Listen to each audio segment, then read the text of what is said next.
السلام عليكم ورحمة الله وبركاته. daawadayaal waa walaalkiin xasan maxamed waxaan noo soo gudbinayaa ama dib u milicsanaynaa cabsida nuclearka iyo cunaqabataynta saaran Iran. Sanadkii 2002 koox mucaarad ah oo Iran u dhalatay ayaa shaacisay in wadankoodu uu si qarsoodi ah u sameysanayo hubka nuclearka. Mareykanka ayaa dhankiisa Iran ku eedeeyay in si qarsoodi ah ay u bacriminayso macdanta uranium oo nuclearka ay ka sameysanayso, taas oo Iran ay beenisay.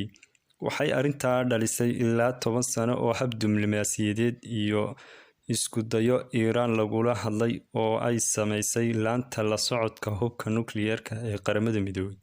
Laakiin dhowr goor ayay qaramada midoobay Mareykanka iyo midowga Yurub cunaqabatayn saareen Iran xilligii dowladii Maxamuud Axmedinaaji. taas waxay sababtay in qiimaha lacagta Iran uu aad hoos ugu dhaco 2 sano gudahood.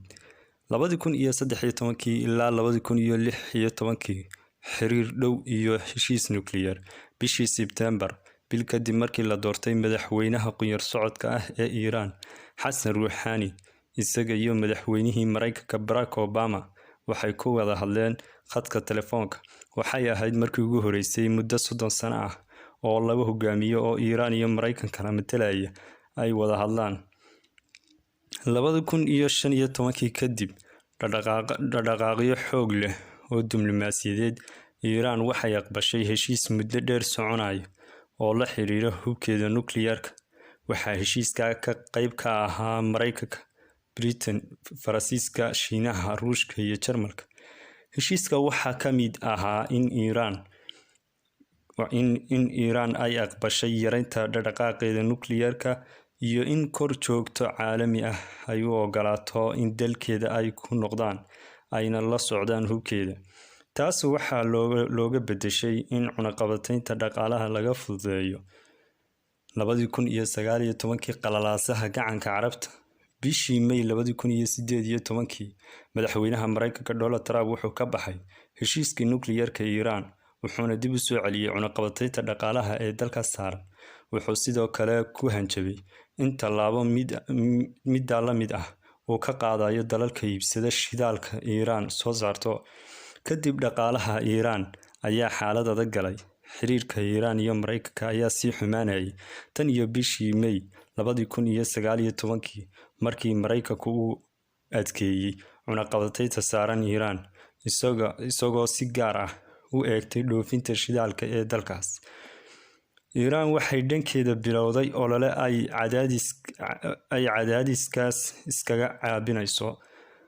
20kii bishii Juun ciidamada Iran waxay soo rideen diyaarad uusan duuliyaha saarneyn ee droonka ah ee Mareykanka uu leeyahay. Mareykanka wuxuu sheegay in diyaaradaas ay mareysay hawada biyaha caalamiga ah, balse Iran waxay ku doodeysaa in dhulkeeda ay ku soo xadgudubtay.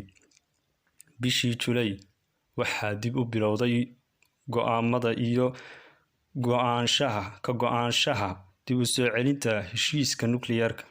2020 dilkii Qaasim Suleymani. 3 bishan January 2020 waxaa duqeyn lagu dilay taliyihii ugu sarreeyay ciidamada Iran Qaasim Suleymani. diyaarad drone ah oo Mareykanku uu leeyahay ayaa ku duqeysay gudaha dalka Iran. Iran waxay ku hanjabtay argudasho adag, waxayna ka baxday heshiiskii nuclearka ee 2015.